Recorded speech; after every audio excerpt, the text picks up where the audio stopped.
Hello and welcome back to my channel. I've got a little tutorial for you today. I'm going to show you how I made these miniature 12 scale plates. I'll give you a bit of a closer look. They're really easy to make, and you know, just using things you've probably already got around the house.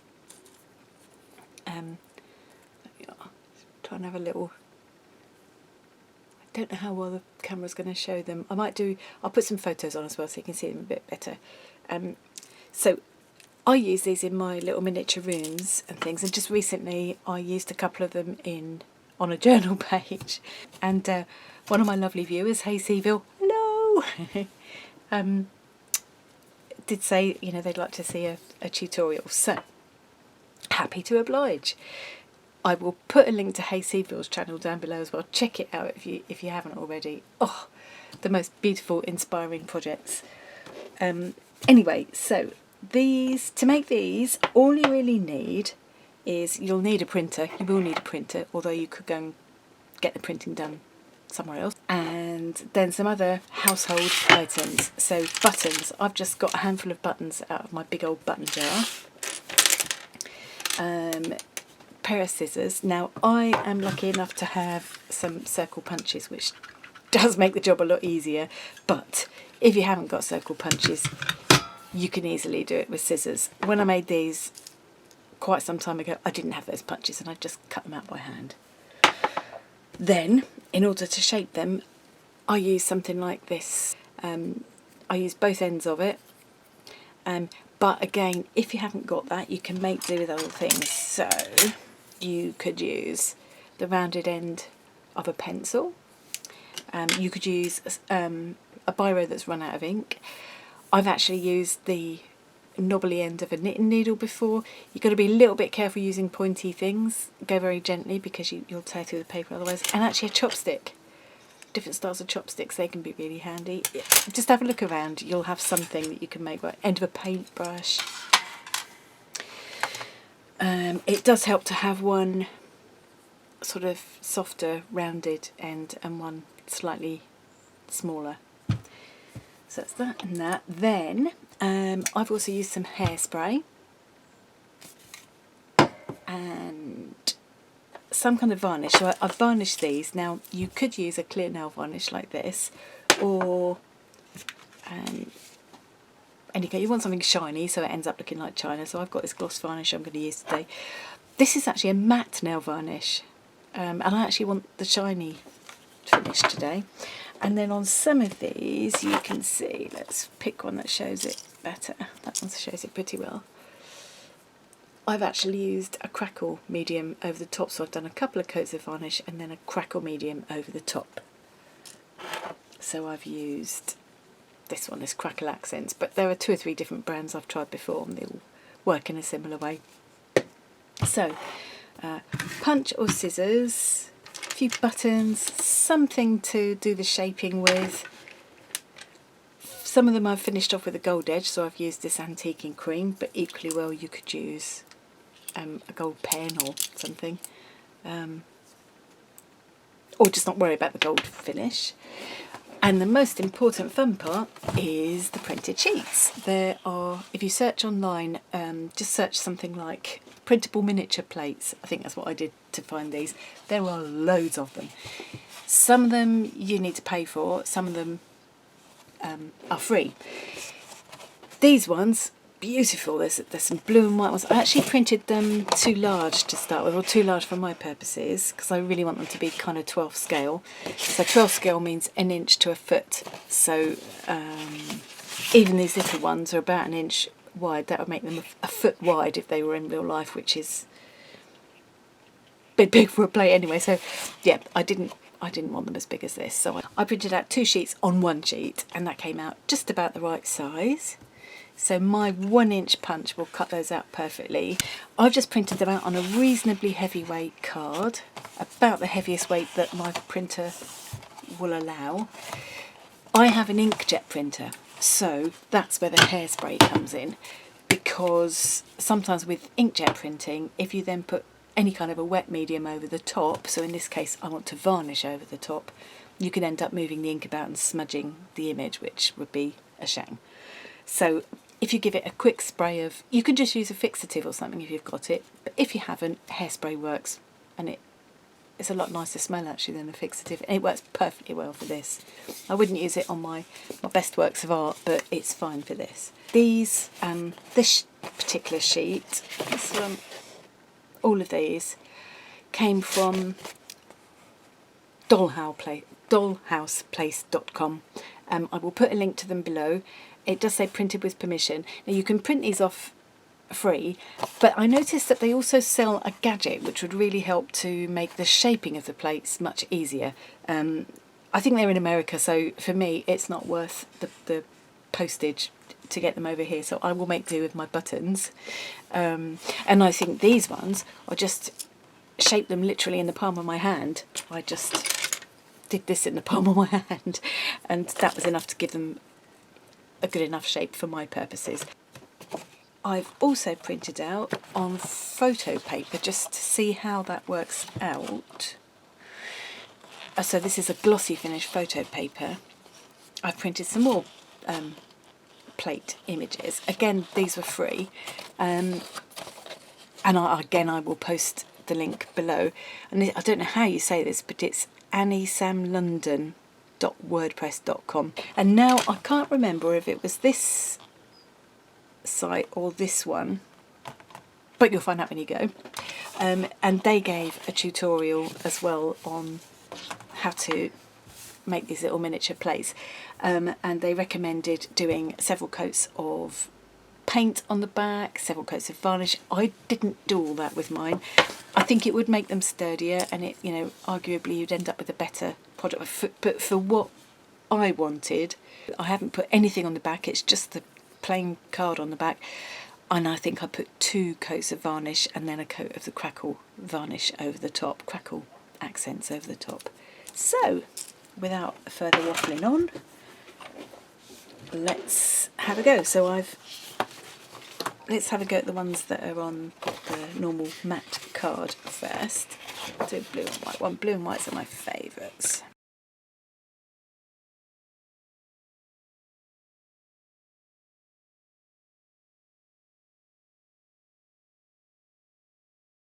As I say, the tutorials that I came across advocated, and they're probably right, doing several coats of white paint on the back first before you even punch out or cut out the shapes. But I'm concerned that if I do that, my punch, I don't want to ruin my punch either. And I really think for my purposes this is going to be enough. So this is the way I do it. But I would suggest go and watch some other tutorials, because, you know, you may prefer the way they do it. Now, all of these different buttons will give me different shapes of plates, and the way I tend to use them is as kind of display plates on a wall, like your granny used to do. So I quite like them all to be slightly different shapes and sizes.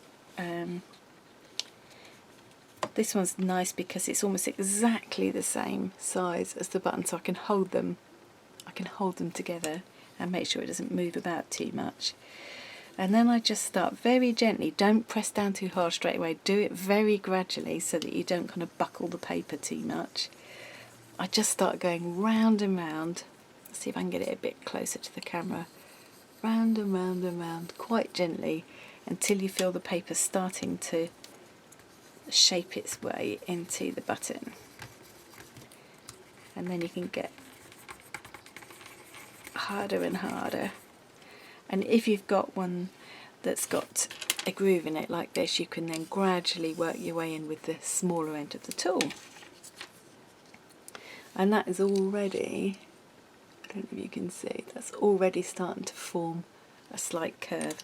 Sometimes I'll move from one button to another. So I've already started the curve with this one, and then I might move on to this button to accentuate the shape even more.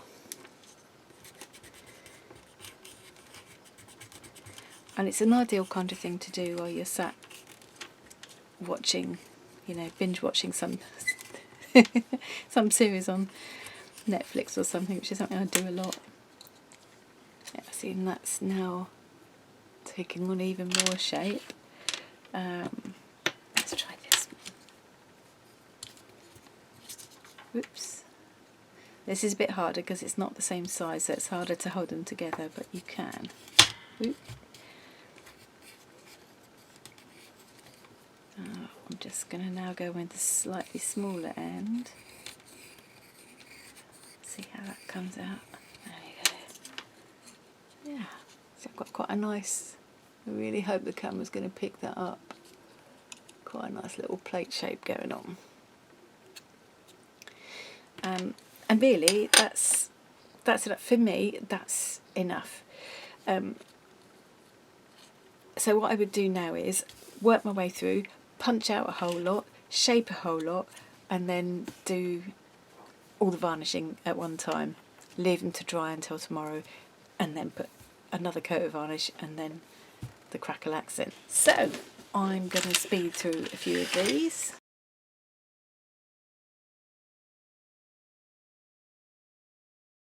Right, so now I'm going to gradually start shaping all of these. That one's done. Let's try this one.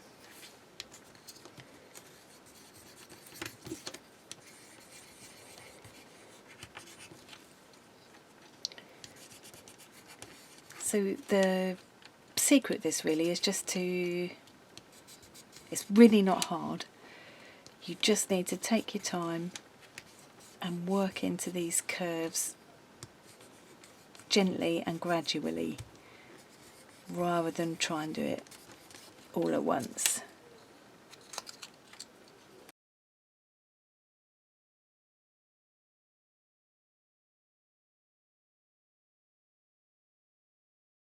And now it's got me a nice, oh, I'm not sure, oops, I'm not sure how well that is going to pick up.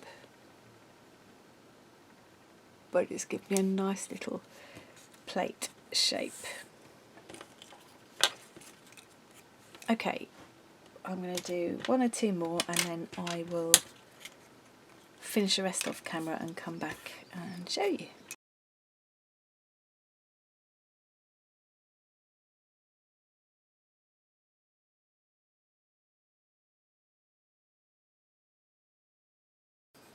So if you're just doing it in the palm of your hand,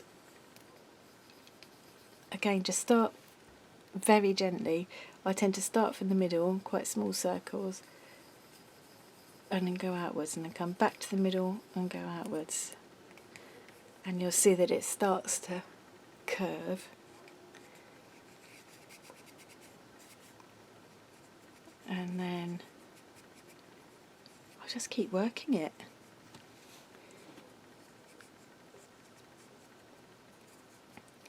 And it will sometimes pleat a little bit around the edges, but just keep burnishing away and it all kind of smooths out.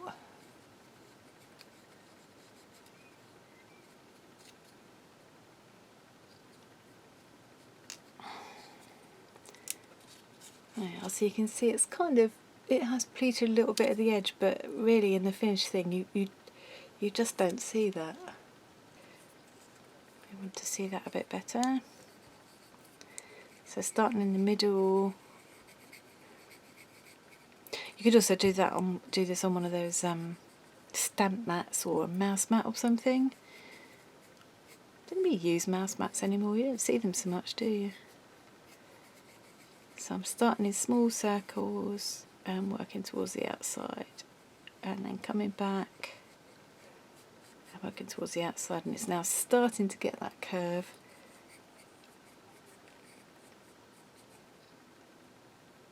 And then I'm going round and round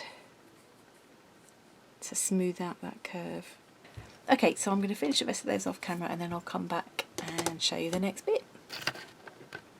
Right, this is one of the slightly larger plates, printed out on shiny photo paper.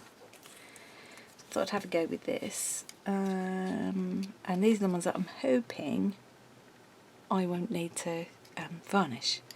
And I'm just going to start working it into that shape. see how this works out.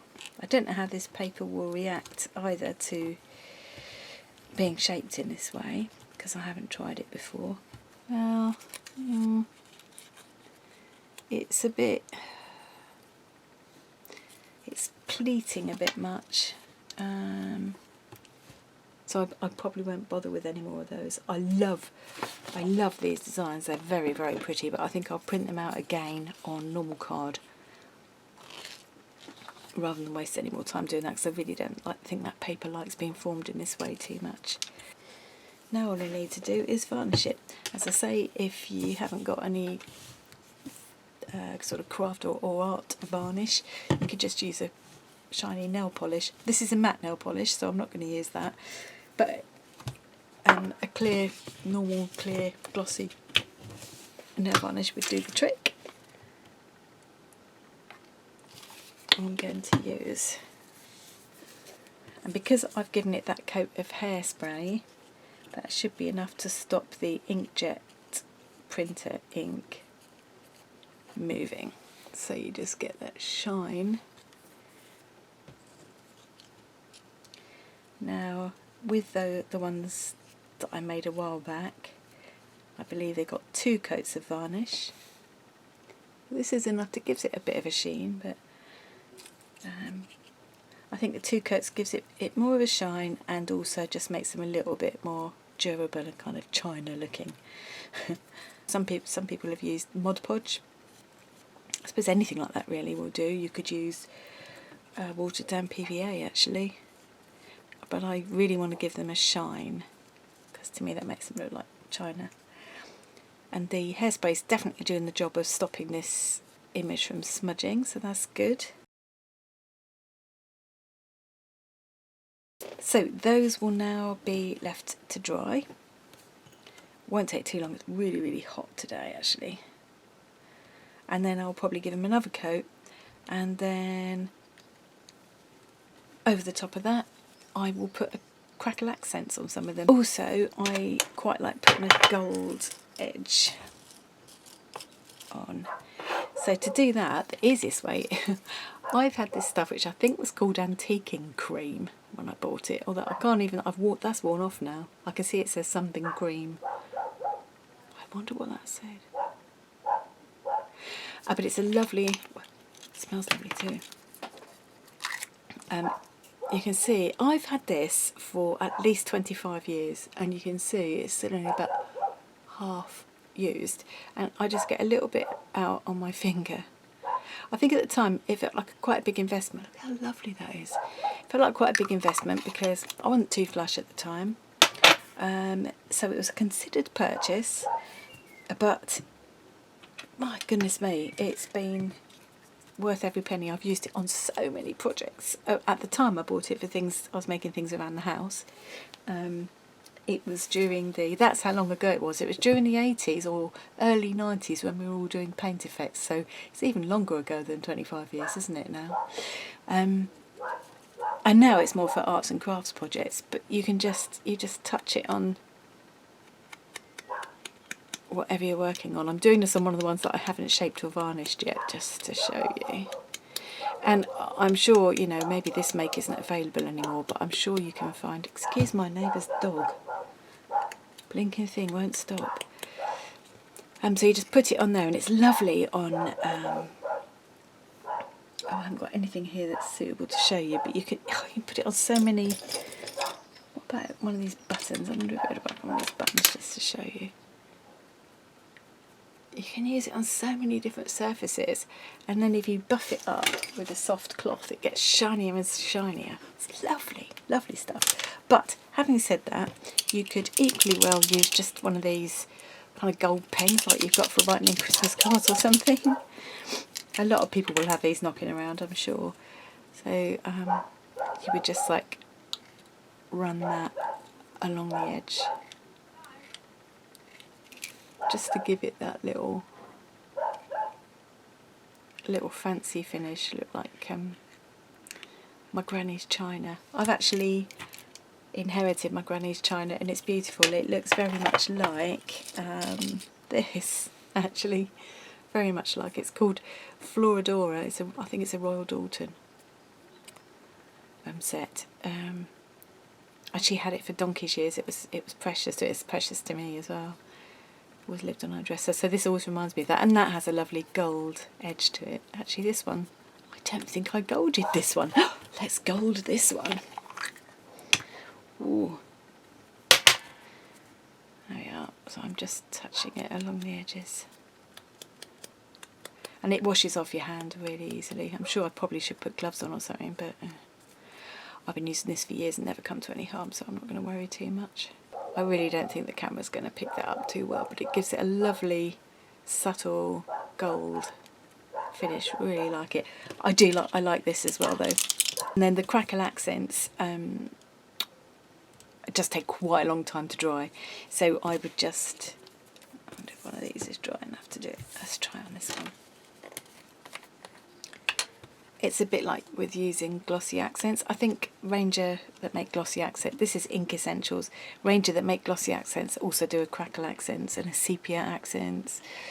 I think there's a couple of other, but it's the same as with, oh this isn't going to come out, I haven't used it for a while, but you just squeeze it on, pull it on a little bit, and then as it dries it makes this lovely cracked effect. I need to get my pokey tool out and poke a new hole in that, and you get this beautiful, oh, let me hold this up to the lens a bit better, that's it.